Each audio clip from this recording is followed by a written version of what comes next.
శుభకార్యాలకు పూజార్ల కోసం వెతుకుతున్నారా? పూజారీస్.com లో అతి తక్కువ ధరలకే పూజార్లను ముందే బుక్ చేసుకోండి. వెంటనే కాల్ చేయండి.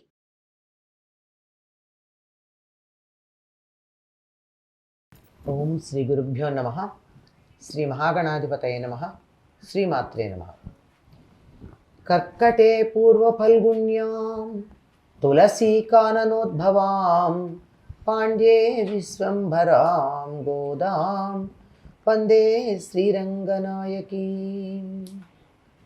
నీళాతుంగస్తనగిరితటీ సుప్తముద్బోధ్య కృష్ణం పారార్జం స్వం శృతిశతశిరసిద్ధమధ్యాపయంతి స్వోచ్ఛిష్టాయాం స్రజినిగళితం యా బలాత్కృత్య భుంక్తే గోదా తస్యై నమ ఇదమిదం భూయ ఏవాస్తు భూయః. శ్రీ భూనీలా సమేత గోదా రంగనాథ స్వామినే నమః.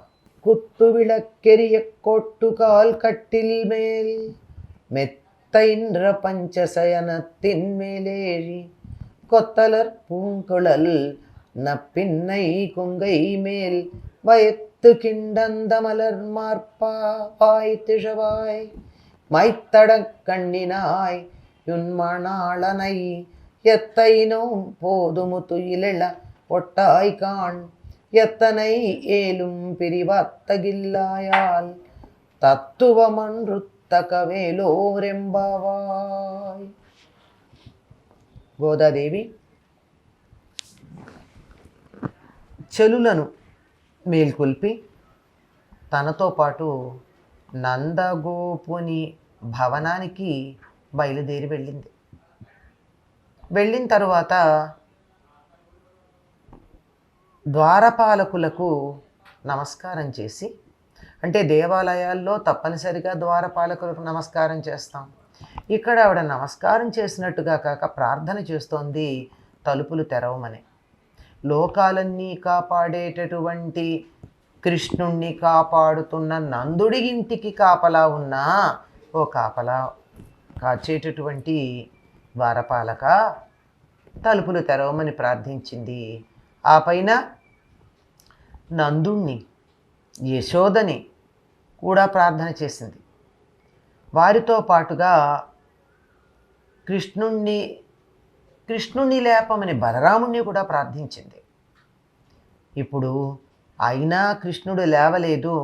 అందుకని ఏం చేస్తోంది, అక్కడ ఉన్నటువంటి కృష్ణుడు ఎక్కడ పడుకున్నాడో ఆ పక్క మీద ఆయనకి దిండులాగా ఉన్నటువంటి నీలాదేవిని నిద్ర లేపుతూ ఉన్నది.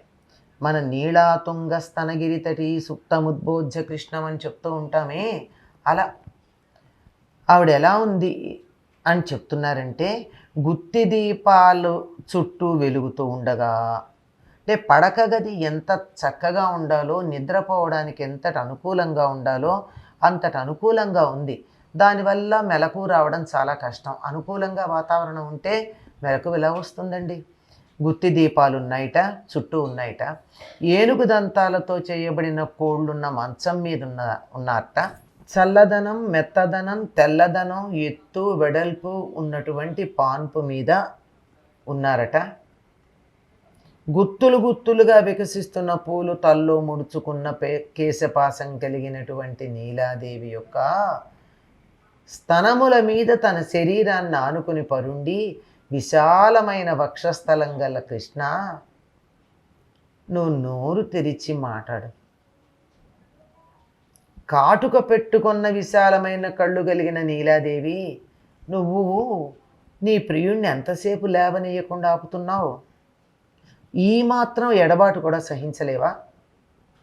నీ స్వరూపానికి, నీ స్వభావానికి కూడా ఇది తగినటువంటిది కాదు అంటున్నారు.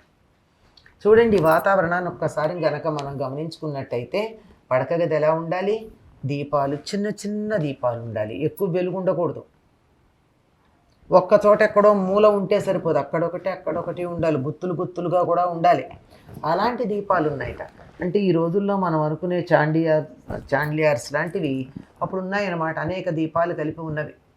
అవి ఉండి, ఇంకా ఆ మంచం ఎలా ఉంది అని చెప్తున్నారు. ఏనుగు దంతాలతో చేసింది. వీళ్ళు కువలయాపీడము అనేటటువంటి ఏనుగని కంసుడు వీరి మీద ప్రయోగిస్తే బలరామకృష్ణుల మీద సంహరించి ఇద్దరు చెరి 2 ఏనుగు దంతాలని భుజాల మీద పెట్టుకుని కదా కంసుడి ఆస్థానంలో ప్రవేశించారు. ఈ 4 దంతాలు మంచం కోళ్లల్లాగా పెట్టి ఒక మంచాన్ని తయారు చేశారట. ఏనుగు దంతాలతో చేయబడినటువంటి కోళ్ళు ఉన్న మంచం. ఇది ఎత్తుగా ఉంది. మంచం ఎప్పుడు ఎత్తుగా ఉండాలి, మరీ నేలబారుగా కాకుండా. పైగా దాని మీద ఎలా ఉండాలి, పక్క మీద పడుకుంటే చల్లదనం ఉండాలి, మెత్తదనం ఉండాలి, పైగా పక్క తెల్లగా ఉండాలి. అప్పుడు నిద్ర హాయిగా ఉంటుందండి. కాస్త మలినం పడినా కనపడుతుంది తెలుపుదనం మీద. ఆ మంచం ఎత్తుగా ఉంది, విశాలంగా ఉంది. విశాలంగా ఉంటే ఇటు నుంచి అటు దొర్లినా, ఇటు నుంచి ఇటు పక్కకి తిరిగినా ఇబ్బంది కలగకుండా, అయ్యో పడిపోతామేమో అని భయపడకుండా ఉండడానికి వీలుగా అట్లా ఉన్నటువంటి మంచం మీద ఈయన ప్రత్యేకంగా దిండు పెట్టుకోలేదుటండి. ఈయనకి మంచం ఉంది, మంచం చాలా బాగుంది, పక్క చాలా బాగుంది, తెల్లని దుప్పటి ఉంది, మెత్తగా ఉంది, చల్లగా ఉంది, హాయిగా ఉంది, వెడల్పుగా ఉంది. ఆ మంచం మీద ఈయనకి దిండు ఏమిటి, నీలాదేవి యొక్క వక్షస్థలం మాత్రమే ఆయనకి దిండు. ఆ దిండు మీద పడుకుని, అంటే నీలాదేవి యొక్క గుండెల మీద పడుకుని ఉన్నాడు. ఆవిడెలా ఉంది, గుత్తులు గుత్తులుగా ఉన్న పూలు తల్లో అలంకరించుకుంది, కళ్ళకు కాటుకు కూడా పెట్టుకుని ఉంటే. అది ఇక్కడ గోదాదేవికి ఈ చెలులకి ఉన్నటువంటి సమస్య. ఎందుకంటే ఈ వ్రతం పూర్తయి కృష్ణుడు అనుగ్రహం తాము పొందే వరకు తలలో పూలు పెట్టుకోమో కళ్ళకు కాటుకు పెట్టుకోమో అన్నారు కదా. కానీ నీలాదేవి పెట్టుకుంది అంటే ఆవిడ ఈ వ్రతం యొక్క ఫలితాన్ని ఇప్పటికీ అనుభవిస్తూ ఉంది అని. ఎవరు ఈ నీలాదేవి? ఈ నీలాదేవి ఎవరంటే ఒక్కొక్క ప్రాంతంలో ఒక్కొక్క పేరుతో చెప్పుకుంటారండి. ఈవిడ యశోదాదేవికి మేనగోడలు వరుస అవుతుంది. ఆ యశోదాదేవి ఈవిడ నాగ్నజితి అని కూడా అంటారు కొన్ని సంప్రదాయాల్లో. అసలు మనకి చాలా గ్రంథాల్లో నీలాదేవి ప్రత్యేకంగా కనపడదు. ఈవిడ్ని నప్పిన అని కొన్ని సంప్రదాయాల్లో పిలుస్తారు. ఈవిడే రాధ అని ఉత్తర దేశంలో వాళ్ళు అంటారు. పేర్లు వేరుగా ఉన్న యశోదాదేవికి మేనగోడలి వరుస అవుతుంది. ఈవిడ మేనగోడలే గనక యశోదకు ముద్దే. ఆవిడ వచ్చినప్పుడు వీళ్ళింట్లో చనువుగా ఉండను ఉంటుంది. ఆ నీలాదేవి యొక్క గుండెల మీద తల పెట్టుకుని పడుకుని ఉన్నాడట ఈయన. మరి నీలాదేవి కూడా ఆయన్ని కదలనీయటలేదు. ఎందుకంటే ఆవిడ వీరు చేసిన వ్రతం ఏదైతే ఉందో, తల్లో పూలు పెట్టుకోము, ఏదో కంటికి కాటికి పెట్టుకోము, పాలున్నాం, నెయ్యి ఉన్నాం అని చాలా చెప్పుకున్నారు కదా నియమాలు. అలాంటివన్నీ ఆవిడకి ఏం వర్తించవు. ఎందుకంటే ఆ వ్రత ఫలితం అప్పటికే పొందుంది. ఎలా పొంది ఉందంటే కృష్ణుడు తనకి దగ్గరగానే ఉన్నాడు కనుక బలరాముడు వల్ల కాలేదు, యశోదానందుల వల్ల కాలేదు, ఎక్కడ కృష్ణుడు కదులుతున్నట్టు కనపడలేదు, ఉలకలేదు, పలకలేదు. అందువల్ల గోదాదేవి ఏం చేస్తోంది, నీలాదేవితో కలిసి ఉన్నాడనమాట. ఆవిడ్ని అడుగుదాను లేపమని. ఏమ్మా నీలా, కృష్ణుణ్ణి వదిలిపెట్టి ఉండలేకపోతున్నావా? ఎంతసేపు అలా లేవనీయకుండా అతన్ని నీ దగ్గరే పెట్టుకుంటావు? నీ గుండెల మీద పడుకున్నాడు కదా అని అక్కడే ఉంచుతావా? ఎడబాటు అంతగా ఓర్చుకోలేకుండా ఉన్నావా? మేము ఎదురు చూస్తున్నామే. నీ స్వరూపానికి నీ స్వభావానికి తగి ఉండదు. అంటే నీలాదేవి చాలా అందంగా ఉంటుంది.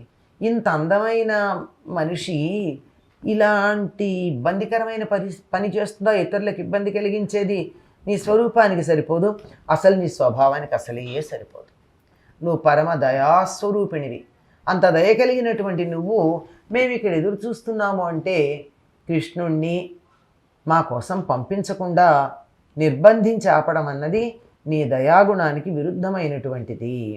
కనుక ఓ దయ కలిగినటువంటి నీలాదేవి, కృష్ణుణ్ణి దర్శించుకోవడానికి వచ్చినటువంటి మాకు దర్శనం కలిగించేట్టుగా అనుగ్రహించవలసింది, లేపి పంపవలసింది అని చెప్పి గోదాదేవి నీలాదేవిని కూడా చెరులతో కలిసి ప్రార్థన చేస్తూ ఉన్నది. స్వోచ్చిష్టమాలికా బంధగంధబంధురజిష్ణవే విష్ణు చిత్తతనూజాయై గోదాయై నిత్యమంగళం. స్వస్తి.